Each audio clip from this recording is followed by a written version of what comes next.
Well, his father loved him, right? Yaakov loved him, and he gave him this garment, this ketonet pasim. And we don't really know what the phrase ketonet pasim means. We can kind of define the words alone, but we don't know together how to define them. It becomes, Technicolor Dreamcoat, long sleeve tunic. We're not entirely sure. So we do this thing that rabbis do and scholars of all places do. We look for the same phrase somewhere else. And so we find it in the David story. And we can go into the context of that later, but we find the phrase ketonet pasim right there, and it's defined in the text. Usually you look at the two places and you get context and you see what the word could mean, what the phrase could mean, but there we have it defined really clearly. And a ketonet pasim is a dress worn by the virginal daughters of the king. It's defined right there because David's daughter is wearing it, and they say that's what it is. So we go back to Joseph, to Yosef, and we see Joseph is wearing a dress worn by the virginal daughters of the king. We do know from some of the commentaries that Joseph curled his hair and wore makeup, which was a tradition of the Egyptians at the time. It's in the commentaries that the Egyptian men curled their hair and wore face paint. But yes, in some way, Yaakov recognized that Yosef was transgressing gender, at least as we know it now. And he celebrated it, recognized it, and gave him this dress that was typically worn by women. At least it is several hundred years later in the text that we have.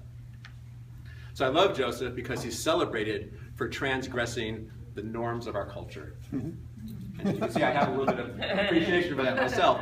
But just in general, I think we need to celebrate people who transgress the norms and take a risk and do something different.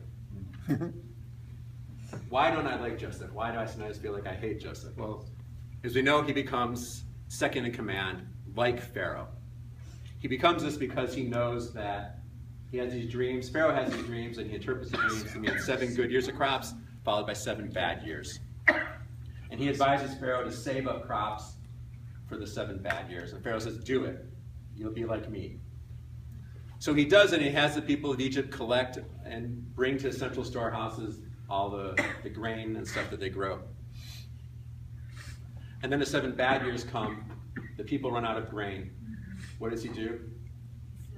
He sells it back to them. They run out of money. What does he do? He takes their livestock. They run out of livestock. He takes their property. And finally, he makes them slaves. Abadim. The same word that's going to be used for us, the Hebrews, later on in the story. It says, sell me back here, sell me yourselves, and I'll make you my slaves. Abadim, the word is in the Torah text. Wow. So he made a nation of slaves.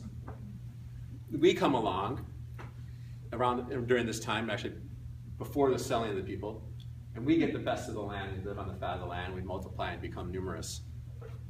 So no wonder a little while later when a new Pharaoh arises, he says, look at these people over here, this rich, numerous people. I got a nation full of serfs and people who are slaves to me. Well, let's make them slaves too.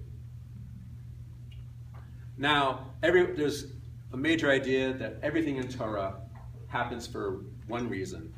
It's to get us to Sinai. Every story that happens before Sinai is there to get us to this point at Sinai, to meet God, to have this relationship, to make this covenant, to become the people of Israel.